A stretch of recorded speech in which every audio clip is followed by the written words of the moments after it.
Srimathe Ramanujaya namaha, Srimad Varavara Munaye namaha, Srimad Lokarya Mahagurave namaha. The 15th Pasuram of Tiruppavai. We've reached the middle of Margazhi. This Pasuram starts with ElleIlangkiliye Murangudiyo. This Pasuram represents the last of the Gopikas that Andal is waking up. This is the centerpiece of Tiruppavai. Centerpiece of Tiruppavai, not just in the numbers, not just because it is the 15th Pasuram of the 30 Pasurams, but it portrays a very, very important characteristic, guna of all the Sri Vaishnavas.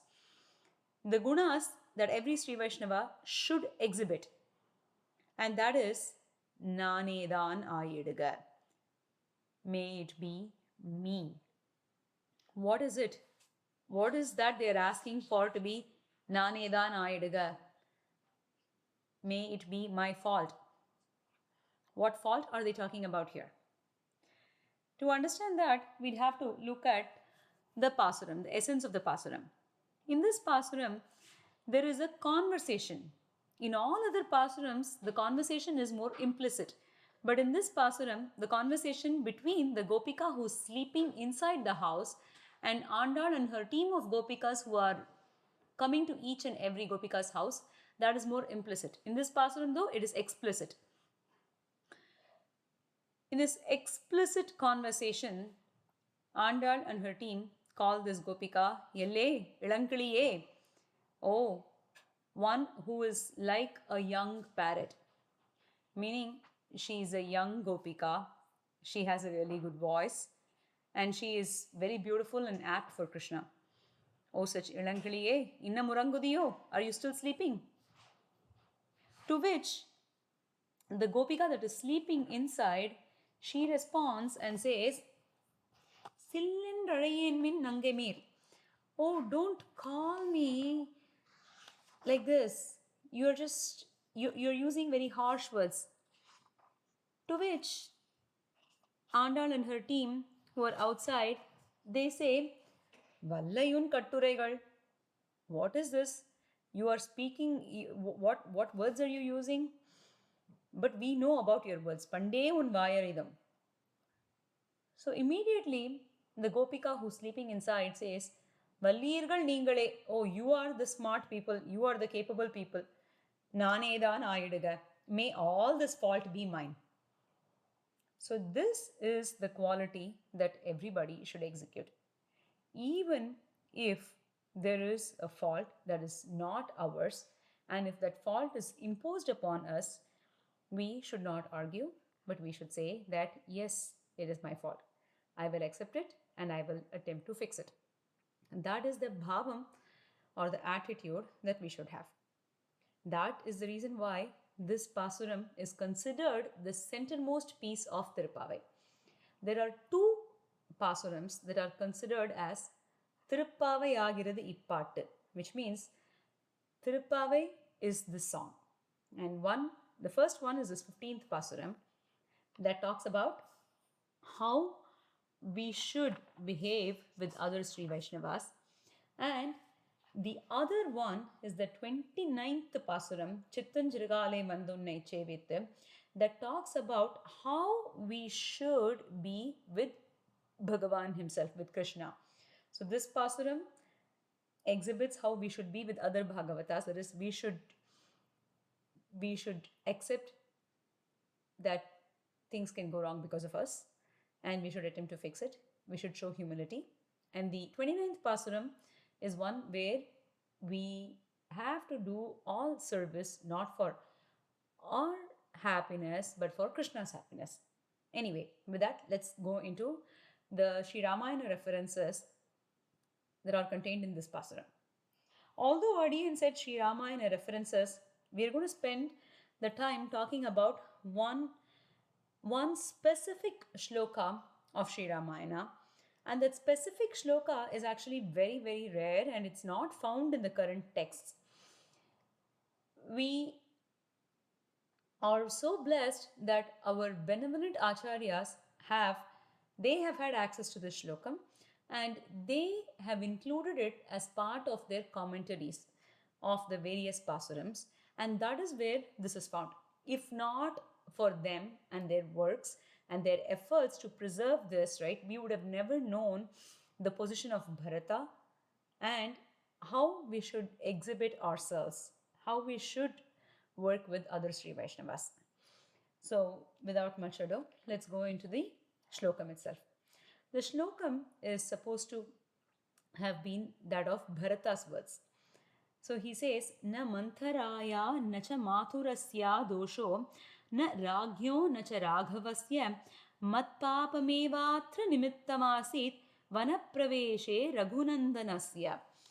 It is supposed to have occurred after Bharata returns from his mama's country, the Kekaya country, and he learns of Dasharatha's passing away and he learns of Rama's exile.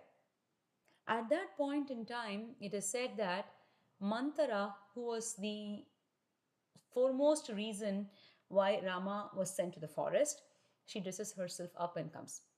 At that point, Shatrughna sees her and he gets upset. He's like, it's all because of her. And then Bharata, at that point, is instigated and he wants to go and slap Manthara because it's all because of her that their father had to die and his brother had to go to the forest. But at that time, he holds himself back. He holds himself back and he starts thinking about it. That is na mantharaya. No, it is not Manthara's fault. That's the thought that he goes to. So this shlokam is an expression of the thought process that Bharata goes through and his attitude in this entire episode. So he says, no, it's not Manthara's fault. I was very quick to blame Manthara, but who is she? Manthara is just a worker. She's a maid. And for her, the most important thing to do is to please her mistress and her mistress's son and to be able to bring what she thinks is good for them. So that is the reason why she assumed that by doing this, she was creating something good for Kaikeyi and for Bharata, and she conceived this evil plan. But you can't blame her because she was just doing what she thought was good.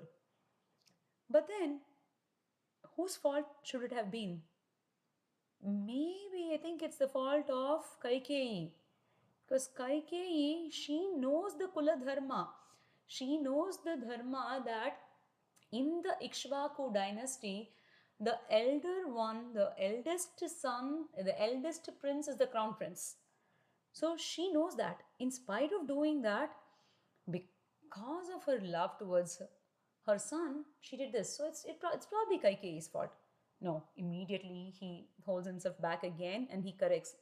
Nacha mathurasya. No, it's not her fault because who is she? She is still subject to the motherly love and she goes all out to do what she thinks is best for her son. So her intelligence was subdued, and because of that, she tried to convince her husband to go into the path of adharma.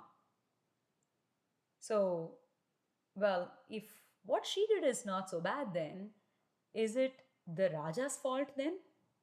Is it Dasharatha's fault? Because after all, Dasharatha is a very, very, very learned king, and it is said that in his kingdom there was no fear of any mishap, no thieves, no conquerors, nothing of that sort, no poverty, no hunger, because he is supposed to have been a really, really good king who went by the Shastras. He's very learned. So he should surely not have accepted this proposal. Is it his fault then?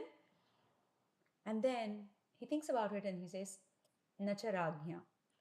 So it's not the Raja's fault because after all, he was trying to keep up the promise that he made to the person who saved his life at a very, very past stage. So he observed what is called the Samanya Dharma. That is, the Samanya Dharma is that you should not say lies, you should keep up your word, you should keep up your promise, and all of that. So he did that.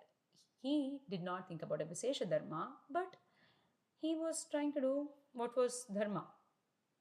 So then it is not the Raja's fault either.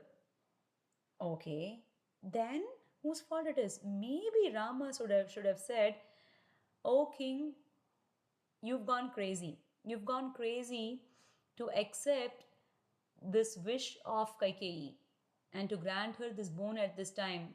The Rajyam, the kingdom is rightfully mine, and I'm not going to give it away at any cost." Maybe Raghava should have said this. That is, maybe Rama should have said this. But then he says, Nacha Raghavasya. No, Raghava is one, Rama is one who took birth just to show how to be obedient to parents, to show how to observe Pitruvakya Paripalanam, to accept what the parents say. So it's not Raghava's fault either. Then whose fault is it? It's it's my fault. So it's not Kaikeyi's fault, it's not Manthara's fault, it's not Dasharatha's fault, it's not Rama's fault. Matpapameva. It is just my fault. It is my fault, and it is because of me. It is because of me, Nimittamasit Vanapraveshe Raghunandanasya, that Raghunandana had to go to the forest. Such is Bharata's conviction. And that is the reference to Sri Ramayana when the Gopika says, Nanedana Idaga. May it be my fault. May it be me who caused the trouble. And this is what our Acharyas say is the utmost Bhagavata Lakshana, the utmost character that we have to exhibit with other devotees, with the other Sri Vaishnavas. So let us think about our personality, what we would do in such a situation, or what we should do in such a situation, and draw inspiration from Bharata and from this Gopika and try to apply it in our lives going forward. Andal Tiruvadigaleye Sharanam.